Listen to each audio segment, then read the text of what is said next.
Na tarde de ontem, os líderes dos partidos da base do governo aqui no Senado tivemos uma longa reunião com a presidenta Dilma e com alguns dos seus ministros para discutir as medidas que o Executivo propôs na última segunda-feira para assegurar o equilíbrio fiscal do Brasil.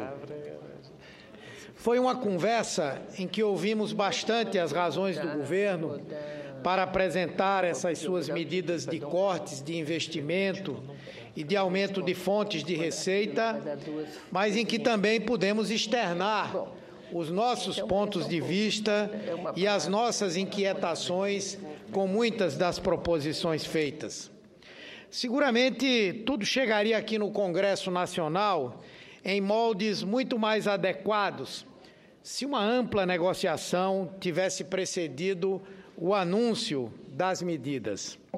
Tenho certeza de que nós, parlamentares, poderíamos ter oferecido contribuições consistentes para que essas propostas pudessem entrar aqui sem as tantas resistências que encontram hoje.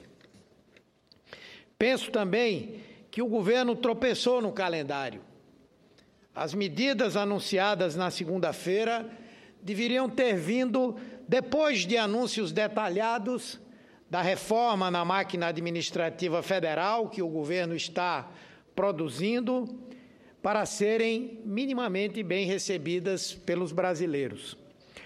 São muitas as ações que o Executivo vem implementando para enxugar a sua estrutura e dar mais rigor e qualidade ao gasto público, mas até agora tem dado pouca publicidade a elas e deveria ter feito, repito, isso antes de qualquer outra coisa.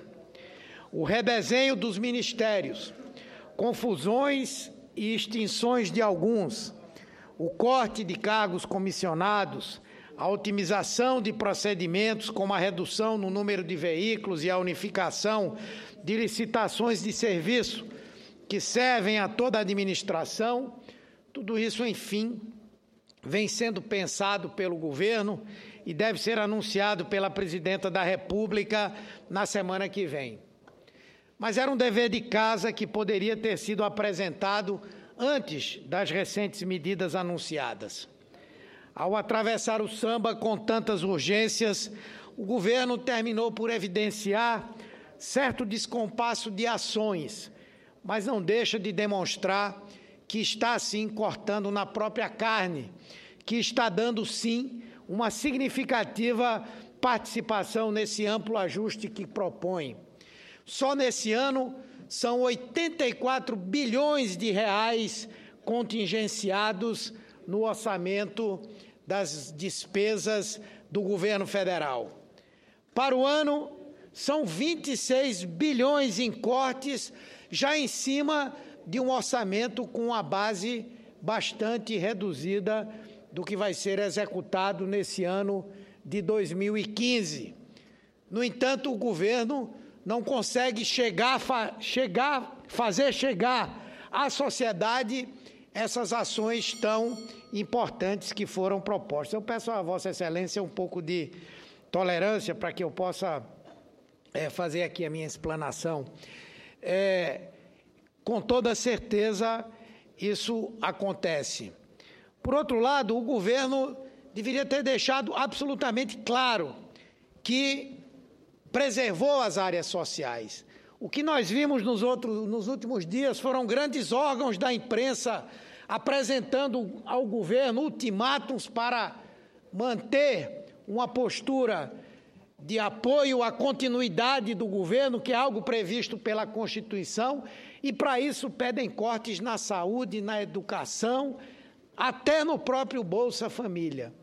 Coisas que o governo preservou e que teriam que ser o centro da entrevista que foi dada na semana passada pelos dois ministros que anunciaram as medidas tomadas pela presidência da República. Por outro lado, é importante dizer que o governo, antes de tomar algumas medidas que talvez ao final sejam necessárias, como ampliação de contribuições sociais ou de impostos, enfim, que era dar celeridade e prioridade à votação do projeto que trata do repatriamento de recursos que estão no exterior.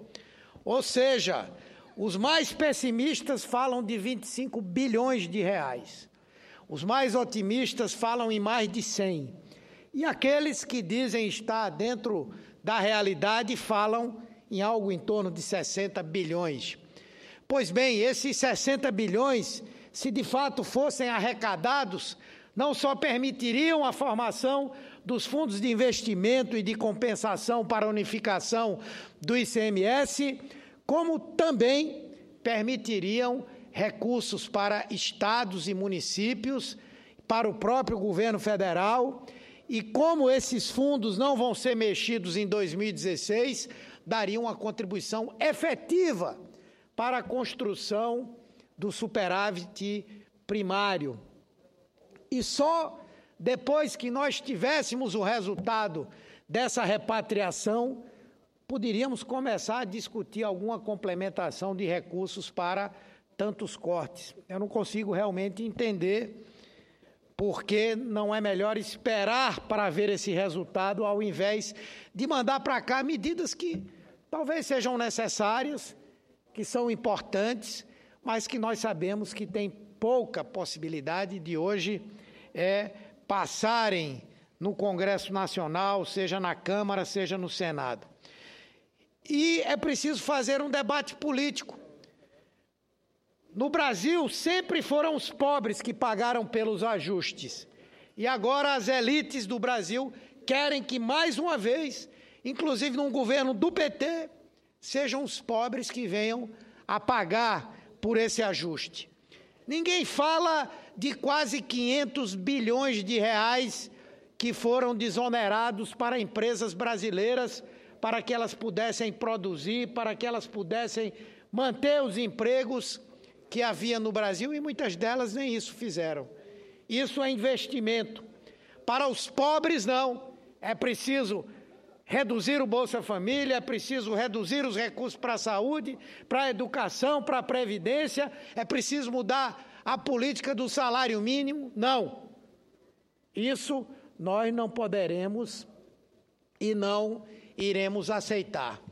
Por isso, eu faço esse meu pronunciamento na visão de dizer que está bem, está correto o governo em procurar esse equilíbrio fiscal, e todos também, mas não é possível que essa conta venha a ser paga mais uma vez pelos trabalhadores. Senador, pois não. Gostaria de pedir uma parte a Vossa Excelência, se for possível. Depende da presidenta, que eu estou falando como líder, mas da minha parte, tudo bem. Pois não.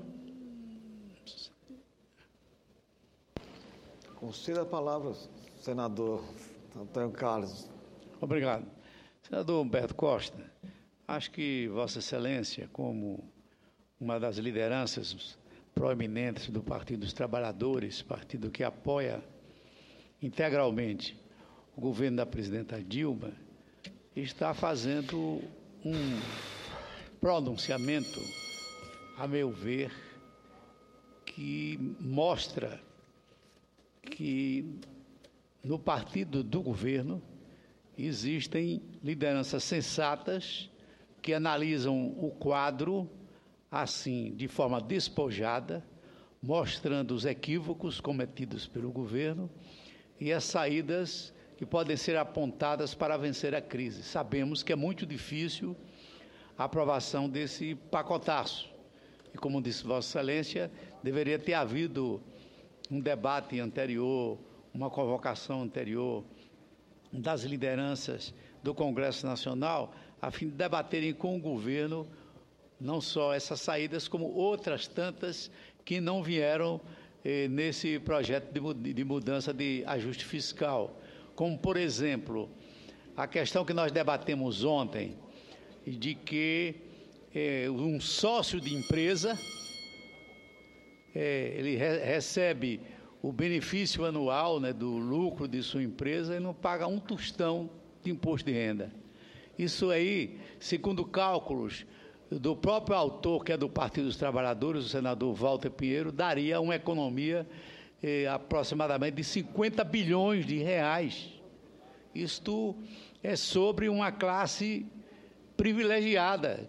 Isso não penalizaria os mais pobres, Vossa Excelência tem razão. Por exemplo, o imposto sobre grandes fortunas. Existem, pelo menos que eu conheço, uns 3 projetos sobre grandes fortunas. Um da minha autoria, outro do senador Fernando Bezerra e outro do senador Paulo Paim.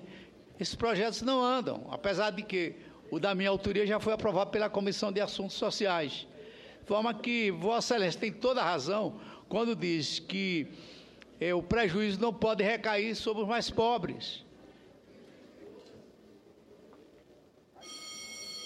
Outras saídas que evitariam, por exemplo, o desgaste do governo em querer a aprovação novamente da CPMF, apesar de que eu fui, como todo mundo sabe, o autor da primeira CPMF, que foi criada naquela época para ajudar exclusivamente a saúde, agora para tapar o rombo da Previdência. De forma que, meu amigo Humberto Costa, Vossa Excelência tem toda a razão, age com bastante sensatez e devemos esperar o que vai acontecer na Câmara dos Deputados. Eu já ouço dizer, todo mundo sabe que nós agimos aqui no PSB com a maior independência com relação ao governo, que há um grupo na Câmara dos Deputados interessado em não aprovar nada para inviabilizar o atual governo e surgir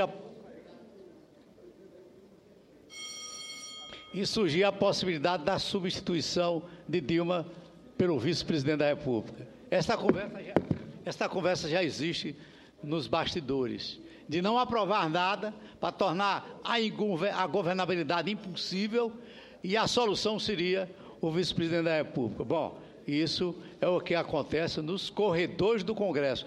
Eu não provo, apenas ouvi dizer. Senador Valadares, eu agradeço a parte de Vossa Excelência, incorporo ao meu pronunciamento. Quero dizer que apresentei, inclusive, essas colocações na reunião de ontem à própria presidenta Dilma. Acho que todos nós temos direito de ter divergências.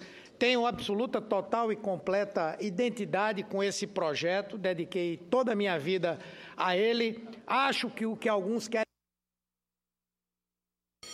querem fazer é um golpe, é realmente um golpe, é um atalho para tentarem chegar à presidência da República quando não foram competentes nem tinham projeto para convencer a população brasileira de que eram o melhor para o Brasil, e pode ter certeza que nós vamos resistir. O governo pode estar enfrentando dificuldades, mas é o nosso governo. É um governo que, ao longo de 12 anos, promoveu no Brasil o maior processo de inclusão social que esse país já viveu e que hoje se tenta apagar, como se o que antes de nós aconteceu tivesse sido um mar de rosas para o povo brasileiro, e todos nós sabemos que não. Vamos continuar insistindo, propondo ao governo. Aqui não vamos ser oportunistas para aproveitar o momento de dificuldade e ficar centrados em projetos individuais, personalistas, e vamos tentar construir esse caminho para o Brasil. Eu pergunto ao presidente, que ele já me deu muito tempo a mais, se eu posso ouvir. Posso? Pois então eu ouço. Senador Humberto, 30 segundos. Me lembro, Vossa Excelência me faz lembrar o senador Aloysio Mercadante, na época do auge da crise do mensalão, aí nessa tribuna e eu aqui, plenário vazio. Ele hesitava. Vossa Excelência não hesita. Está certo. Temos crise no nosso governo. Mas essa crise, o povo brasileiro vive nas suas casas, nas suas empresas, nas suas igrejas. A minha teve várias crises. A saída para ela é a união. Quando você tem um problema com o filho, com a esposa, com o marido, você não chama o vizinho para vir resolver o seu problema. Você se reúne em casa e resolve o seu problema. Tem que, às vezes, fazer corte, tem que, às vezes, criar caminhos criativos, mas o importante é isso, é nós resolvermos os nossos problemas e irmos em frente. Assim como fomos naquela época, iremos agora e venceremos novas crises. Por que governo é crise? Parabéns a Vossa Excelência. Com certeza, eu incorporo a parte de Vossa Excelência e quero dizer, hoje eu vi aqui vários parlamentares, alguns até da base do governo, outros da oposição, a tecerem críticas violentíssimas ao governo. Talvez muitas delas merecidas, não no tom, mas no conteúdo. Mas aqui eu não vi ninguém apresentar uma proposta para o Brasil. Os que defendem o impeachment, os que estão defendendo essa ideia de dar um golpe no Brasil, deveriam dizer o que estariam fazendo agora se fossem governo. Estariam reduzindo mais verbas da saúde, da educação? Estariam deixando de pagar o Bolsa Família? Estariam fazendo o quê? É isso que cada parlamentar nesse Congresso Nacional deve se perguntar.